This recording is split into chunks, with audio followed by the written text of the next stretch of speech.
मित्रों, NEET paper परीक्षा हमारे देश के लिए एक बहुत बड़ा दुर्भाग्यपूर्ण विषय जरूर रहा, परंतु यह समस्या कोई आज की नहीं है। मित्रों, यह समस्या आज नहीं 50 साल पुरानी हमारे देश में है। किसी समय जब हमारे वहां संचार माध्यम नहीं हुआ करते थे, तब बातें जहां की तहां दब जाती थी। चाहे वह हाई स्कूल के पेपर हों, इंटर के हों, विश्वविद्यालय के पेपर हों, तमाम छात्र नेताओं के पास 5 सिलेक्टिव क्वेश्चन हुआ करते थे, जो अपने समर्थकों को वो दिया करते थे और अपना वोट बैंक तैयार किया करते थे। मित्रों, इस तरीके से पेपर आउट एक बहुत बड़ी समस्या थी। आज सरकार उसके लिए अगर प्रयास कर रही है, कठोर कानून बना रही है, तो धन्यवाद की पात्र है। लेकिन मित्रों, वो लोग कहने के पात्र नहीं है जिनकी सरकारें आज कई दशक यहां शासन करके चली गई, लेकिन इस विषय पर उन्होंने कोई भी कार्यवाही नहीं किया और ना ही कोई को गिरफ्तार किया, ना किसी को सजा दिया, ना ही उस कानून में कोई संशोधन करने का प्रयास किया। आज जो सरकार करने जा रही इस बात को गंभीरता से लेकर के वह धन्यवाद के पात्र हैं। लेकिन मित्रों, उसके साथ ही साथ बहुत बड़े दुर्भाग्य के साथ हमें कहना पड़ रहा है कि जो पार्लियामेंट का घेराव करने के लिए ये आंदोलन हुआ, उसमें शुरुआत में जब भीड़ जा रही थी तब सारे लोग नकाब में थे और उसके बाद जो नारे लग रहे थे, कोई कह रहा था नेपाल बनाना है, कोई कह रहा था श्रीलंका बनाना है। मित्रों, इस तरीके के मंसूबे लेकर के अगर आप पार्लियामेंट पर घेराव करेंगे और जिस तरीके से पुलिस को पहले पत्थर फेंक करके घायल करने का प्रयास किया गया, तो मित्रों, कभी भी फोर्स जो होती है, कोई भी फोर्स हो, वो मार खाने के लिए नहीं होती है, वह हमेशा दंगा को नियंत्रित करने के लिए होती है। अगर आप उन पे पत्थर चलाएंगे तो वो भी आपको प्रसाद नहीं बांटेंगे, वो भी आप पर लाठियां चलाएंगे, यह निश्चित है। मित्रों, और उसके साथ में वहां नारे कौन से लग रहे थे? भारत तेरे टुकड़े होंगे। मैं समझता हूं कि कोई भी नीट का विद्यार्थी, कोई भी हमारे देश का विद्यार्थी इस तरीके के घटिया आंदोलन में भाग नहीं लेगा, इस तरीके के घटिया नारे नहीं लगाएगा, राष्ट्र विरोधी नारे नहीं लगाएगा। हमारे देश का स्टूडेंट कभी भी राष्ट्र विरोधी नहीं हो सकता है। मित्रों, यह सब राष्ट्र विरोधी और लेफ्टिस्ट ताकतें हमारे देश को विघटन की तरफ ले जाने के लिए कार्य कर रही थी और नीट परीक्षार्थियों के नाम पर वह पार्लियामेंट पर दंगा करना चाहती थी, पार्लियामेंट में तोड़फोड़ करना चाहती थी, प्रधानमंत्री निवास पर कब्जा करना चाहती थी। वह श्रीलंका,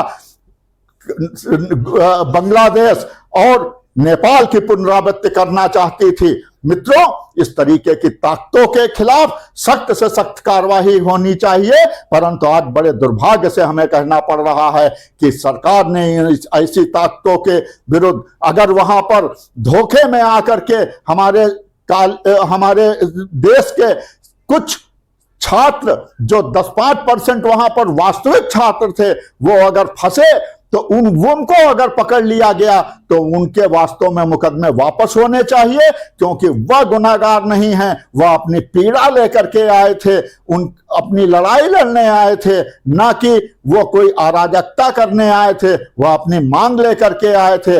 लेकिन उसके बीच जो ये सत्ता के भूखे कुछ लोग हमारे बीच, आज कुछ राजनीतिक दल ऐसे हो गए हैं हमारे देश में जिनको कि किसी भी कीमत पर सत्ता चाहिए, चाहे देश में आग लगवानी पड़े, चाहे मास जेनोसाइड करवाना पड़े, कुछ भी करवाना पड़े, किसी भी कीमत पर उनको सत्ता चाहिए। ऐसे लोगों के हाथ में यह आंदोलन चला गया था। और मित्रों, आपको एक चीज बता दूं, यह काकरोच जनता पार्टी, ये अरविंद केजरीवाल की उपज है और अरविंद केजरीवाल की सोच बड़ा मुस्कुरा के प्रेस कॉन्फ्रेंस करते हैं और ऐसे पॉइंट रख करके आपको इमोशनल ब्लैकमेल करके बात करते हैं, परंतु सारे के सारे मंसूबे राष्ट्र विरोधी होते हैं। अरविंद केजरीवाल ने अन्ना हजारे को धोखा दिया, अरविंद केजरीवाल ने अपने जितने भी साथियों को था उनको भी धोखा दिया, और उसी ट्रैक पर आज काकरोच जनता पार्टी तैयार हुई है। उसने भी अपनी धीरे धीरे छटनी शुरू कर दी। अब अपने एक आध लोगों को निकाल करके बाहर कर चुकी है।